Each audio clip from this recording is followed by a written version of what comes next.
we do welcome you to Golf Talk of the Carolinas. John Hockaday alongside Doug Thompson and Daniel DeVoe. Roy Costin, our director for tonight's show. And guys, the Olympics this week. Did you stay up and watch it, Doug? I did. I stayed up till about 9:30. No, I stayed up till about 11. You had to stay up late to watch it. I stayed up till about 2, fell asleep, and then woke up and watched the end of it. Wow. So, yeah, I got to see a lot of it. But you know what? I wouldn't have done that if I'd known it was all going to be on again the next night in prime time. So you got to see it. Though. You got to see it a couple times. Got to see it live. Yeah. But Xander Schauffele, impressive, and gold medal winner. Wow. Sure was. And later on, you need to tell what Phil said when Phil talked to him. That was good. Did you see the tweet?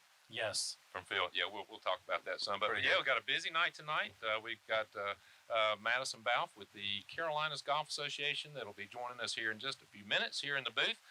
Also, Julia Pine with the United States Golf Association. And I guess we've got one of our champions from this weekend, Daniel, that's going to be joining us as well. That's correct. CGA champion from the North Carolina match play that will be joining us here on. You played that, Daniel.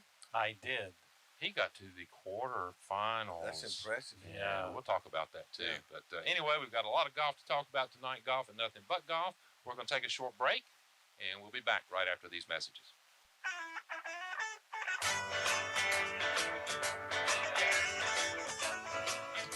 And we do welcome you back, Golf Talk of the Carolinas. John Hockaday alongside Daniel DeVoe, Madison Balfe in the booth with us. We're going to call her Maddie as well. But great to have you here. You've been with the CGA now, what, a year and a half? And have you learned all the ropes? Working on it still, but we're getting there. I know you were up in Winston-Salem this weekend at the North Carolina match play, and that's quite an event, qualifier, match play.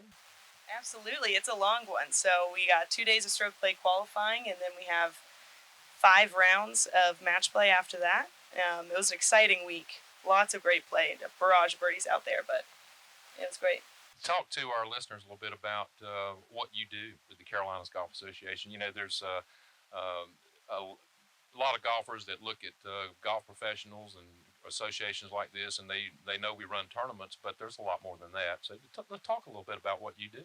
Absolutely. So I am the Director of Marketing and Communications for the CGA, which means during the summer I'm out at a lot of our tournaments, which is great. I get to travel everywhere around the Carolinas, but we do a lot of photography and videography, and then all of those recaps that are out on our website after every round, we write those as well.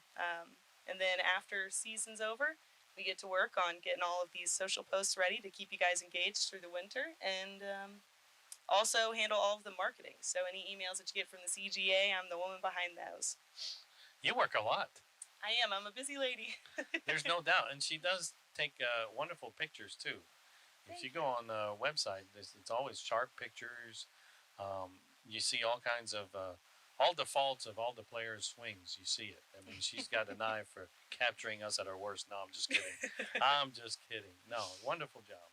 Thank you very much. Photography is my favorite. Well, I know that our listeners can't see it, but once they see the YouTube, one of her pictures will be right behind us here on the green screen of one of the CGA tents there at the first tee, getting ready for another tournament. So I'm sure that's one of them. But yes, it is. Tell us a little bit about what's been going on the last few weeks. I know you guys have been super, super busy. Absolutely. So just in the last week alone, we had our Carolinas Junior Boys Championship, our Carolinas Junior Girls Championship, our Carolinas Women's Match Play, and our North Carolina Amateur Match Play. That's 4 tournaments in 1 week. Yes. Busy state. All over the place, but we got a lot of good golf to be had, and so we had that last week. We had Macy Pate, who is now a 3-time Carolinas Golf Association champion. She won the Twin States earlier in May, and then she won the North Carolina Junior Girls in June, and now she just won the Carolinas Junior Girls in July. So she's dominating. She is absolutely dominating the field, and she's only a sophomore in high school. Wow. Mm-hmm. That's impressive. Absolutely. And what's coming up? We have the Mid-Atlantic Girls Challenge matches coming up this week. So we've got our 8 best Carolinian junior girls headed to Virginia to face off against the Maryland and Virginia's junior girls. Now, the Maryland with the Virginian, is that new? Or because I know with the men, it's the West Virginia and Virginia, but this is going to find people in the Maryland market. Yeah, so it's a whole Mid-Atlantic area, and we have the girls from Maryland that join the Virginia team as opposed to the men's, the boys, and the women's that have West Virginia as well. Wow. Mm-hmm. Interesting. Absolutely. How is your golf game? Are you playing any golf? I am. I'm getting out a lot more often lately, and I'm actually getting fitted for a new set of clubs this week. Oh, wonderful. So are you going to start hitting it like 350 or 325? Like I'm already there. You're already there. Wonderful. Now, who is? Do you have someone that you work with on your game, or are you self-taught, or what? No, we're more of a YouTube and golf channel help right now. We're still working our way down from the 20 handicaps and trying to get a little bit lower right now. You'll get there. We're on our way. Listen, it's a process, and it takes a lot of work, and sometimes more than we want to put in it. But hey, that's what it takes. Yep, summer golf always helps. So later on, we're going to have Davis Womble, who won the North Carolina match play in a very stellar performance. You were there. You saw a lot of good performance. Did you see the match on Sunday? I did. I was there for the match on Sunday. I was covering it between Cyrus Stewart and Davis Womble. Now, the best part about this match is that they were teammates for 3 years at Wake Forest. Yes. So they're good buddies, and they had to put that aside for the championship, and it was very exciting to watch. That's hard to do sometimes, too. Mm-hmm. And that was a one-up match. I mean, that was a good match. It was, and actually Cyrus Stewart held the lead for most of the match. He was up until the 15th hole when Davis just turned it on. He made a 90-footer on 11. Wow. To start 90. From the very, very front, right by the fringe. So all 11, the way to that's the par location. 3. Yeah. Mm-hmm. Interesting. It was exciting. Wow. Well, it sometimes in competition like that, especially in final events, like match play, the final contesting championship round, you see things that doesn't usually normally happen. These guys are playing on pure instinct. It's all feel. It's all art. And they do things under the gun that they would probably not normally do. It's nice to watch. It's fun to watch.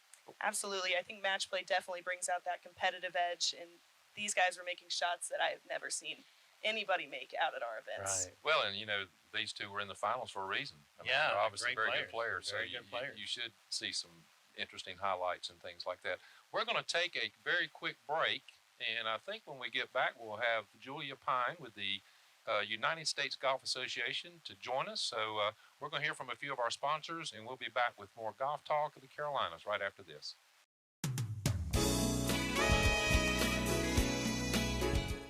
All right, we want to welcome Julia Pine with the United States Golf Association to Golf Talk of the Carolinas. Julia, welcome to the show. Thank you so much for having me. Listen, great to have you. I'm here with Daniel Naveau. I've also got Madison Balfe with the Carolinas Golf Association here in the booth with us, and look forward to talking some golf with you tonight. Where everyone down here is super excited about the move with the United States Golf Association to the Moore County and Pinehurst area, and we're just, we're giddy over this. So let's talk about it a little bit tonight. Yeah, for sure. I mean, we couldn't be more excited as well. As you guys know, Pinehurst has always kind of felt like home for us, but now it will, officially be home. Let's talk a little bit about, did you get a chance to watch some of Annika this weekend? Oh, yes, I was there yesterday. I'm still a little tired from what turned into a late night, but it was just an unbelievable performance. I think she was probably the favorite going in, but it's hard to be the favorite when you haven't heated up in competition for 13 years. So I think there was a little bit of what are we going to get? And she really proved once again that she really is one of the greatest of all time. And now she's got the ability to come and contest next year in Pinehurst. How about that? I know. I mean, the whole thing kind of feels pretty perfect. And I was chatting with her last night even. She turned 50. It happens in during COVID when she's home more with her kids. Her son falls more and more in love with the game. He's really the reason she's playing again. And she kind of found the joy in it again, just playing with him. It happened to be the same year she's eligible for the Senior Women's Open, and then she wins it the same year that the exemption is at Pine Needles where she won. So, the whole thing is just kind of perfect. I know the whole, family kind of has goosebumps when you explain it like that. And it just seemed to work out just, storybook. Well, she's a great champion, and I'm sure she's going to continue winning that tournament because after watching her on TV, she looked great. I mean, really wasn't that good? I mean, my goodness.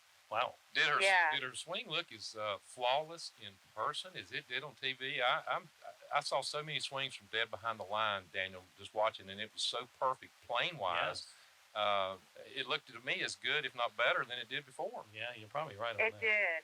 It looks so good, and it's kind of up and down the roster there of Hall of Famers. Because even like Joanne Carner, who's 82 now, you watch her on the range, and you wish you could swing it that well. But Annika looked great. When she played in the LPGA event at Lake Nona this winter, she definitely had lost some distance, and some of that has already come back. And so that's 6 months of her working hard on her game. So you give her another year, and I think it's going to look even better. But no, her game looks phenomenal. Her distance control, which was really the bread and butter when she was winning on the LPGA Tour, is still right there.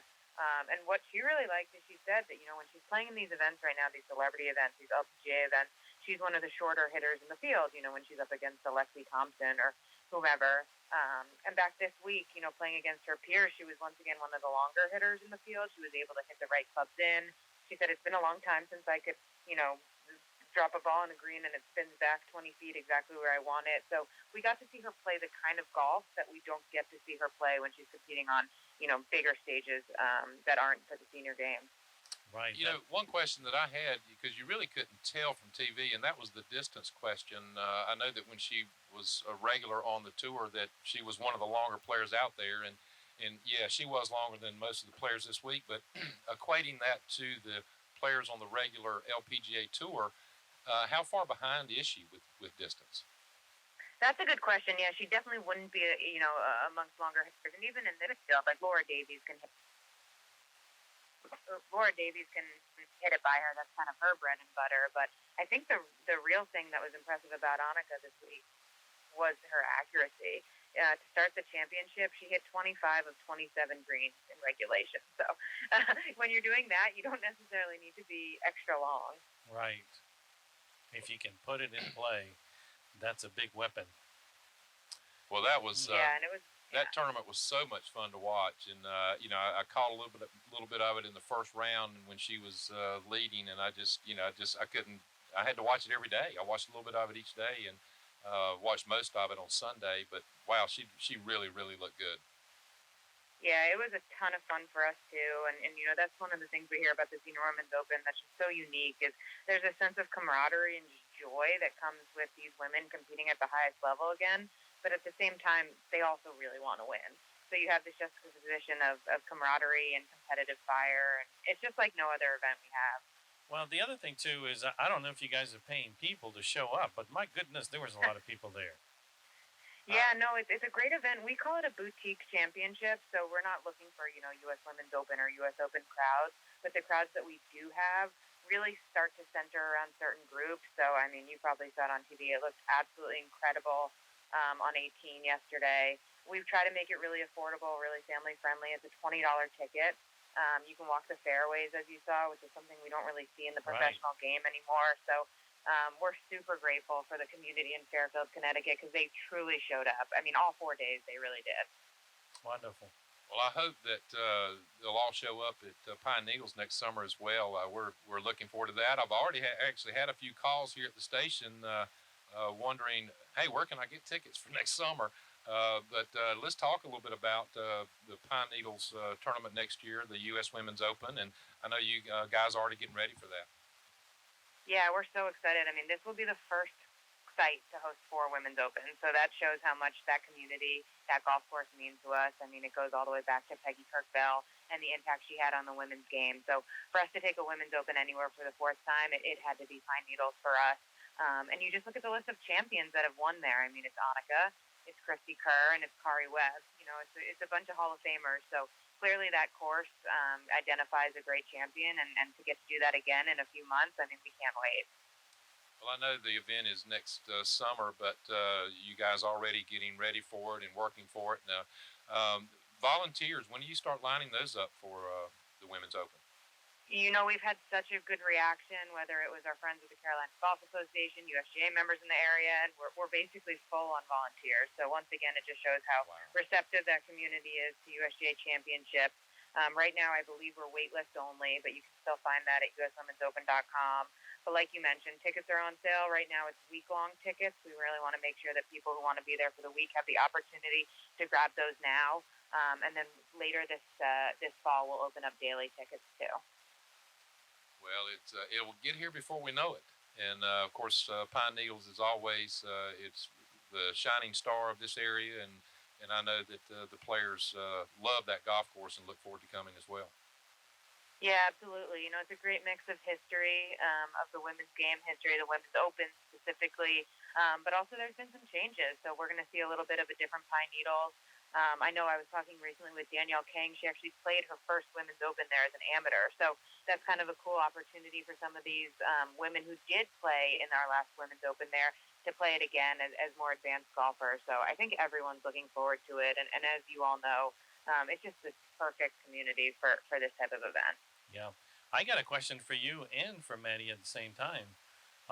You guys are well, obviously the USGA is a bigger association, but the Carolina Golf Association is not small either. You guys congregate and exchange some tricks of the trade on how to run these tournaments or what? I mean, does that happen? You guys have a little get-together sometimes? Some powwows. Y'all have powwows? Yeah. Absolutely. We were lucky enough to have Julia in town for the U.S. Junior, and so we got to meet up and talk a little bit about the U.S. Women's Open plans, and we do have some plans in the work to have the trophy around at some different spots in the area, and maybe even at a few of our events. Oh, cool.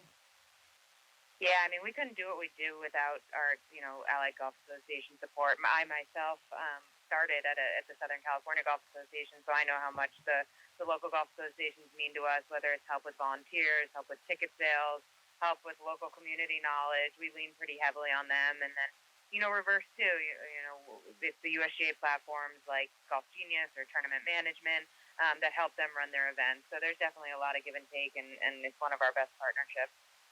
Now, will you be in Pinehurst as well as a permanent location? I will not. Pinehurst is somewhere where we have extra staff. We have the Women's Open staff, but we also have our office there. But I'll be there around once a month. I'm based in the New Jersey headquarters, but a lot of us will be making a lot of trips down there. Well, it's a good trip to have, especially in the middle of January. Yeah, bring your clubs. Yeah. You might see me a few more times in the winter when I'm escaping the snow. I don't blame you a bit. No, that would be the time to come. Well, Julia, we want to thank you for talking with us tonight. I know you've got a busy schedule, and we certainly appreciate your visit. And we look forward to some more as we get closer to the Women's Open next year. And, of course, we look forward to being there the entire week whenever that time comes. So, anyway, thank you again for talking with us tonight. Yeah, thanks for having us on, and we always appreciate the support. All righty. All the best. All right. Julia Pine with the United States Golf Association. And, yeah. We've had the opportunity here at the station. We were talking about the football games and basketball games. I guess we've broadcasted one senior open, 3 men's opens, 3 women's opens here on WFJA from the media centers at all of those tournaments. So that's if you've never been in a media center, I know you have. I don't know if you have or No, not, I have Daniel, not. but it's very unique, and of course it's I don't know how it'll be. Now that COVID has changed a lot of things, and who knows what it'll be next summer, but it's always been so interesting there at Pinehurst. They used to put in a temporary building on top of the tennis courts, Okay. and that's where the media center was there. And I think at one time the media center for the Women's Open was across the street, about where the CGA office is. In fact, it might even be in that same building, but that's where the media center was for that. And we had the opportunity to interview Lexi Thompson. I want to say she was 13 or 14 years old. Oh my gosh, She that's came awesome. in- Yeah, I remember She that. came in the media center. Gosh, what would that have been? What would that have been? Like 07? 07 maybe. And I'll never forget that. In fact, a good friend of mine from town, I sort of snuck him in the media center with an extra badge, and he still talks about that to this day, because it's neat when you can sit down and talk to them, and talk to them on the radio, or like we're talking now. And but we've had a chance to get really closer to the players at the Women's Open than you could ever think about at a men's Open. There's just no chance. So Yeah, my first week at the CGA was actually the week of the U.S. Senior Women's Open at Pine Needles. And I got a chance to talk to Laura Davies on my first day in North Carolina, my first day at the CGA, and it was spectacular. Yeah, well, it's fun, and of course we plan to be there at Pine Needles, and part of the media, and we'll do our show from there that week, as well as updates each and every day of the tournament. So we're certainly looking forward to that. You are listening to Golf Talk of the Carolinas. Want to thank Maddie for coming up and sitting in with us, and certainly made this booth look a lot better than Doug in here. But we want to thank you for coming up. She took my seat, so she really did better than I would. Yeah, much better. But it's always a pleasure with you guys. Thank you for having me on. Thanks a bunch, and keep Jack straight. That's all you need. If you can do that, you are worth your money. Yeah, she's doing a good job, I think. Yeah, I think so too. But anyway, we're going to take a short break. We'll be back with more Golf Talk of the Carolinas right after these messages.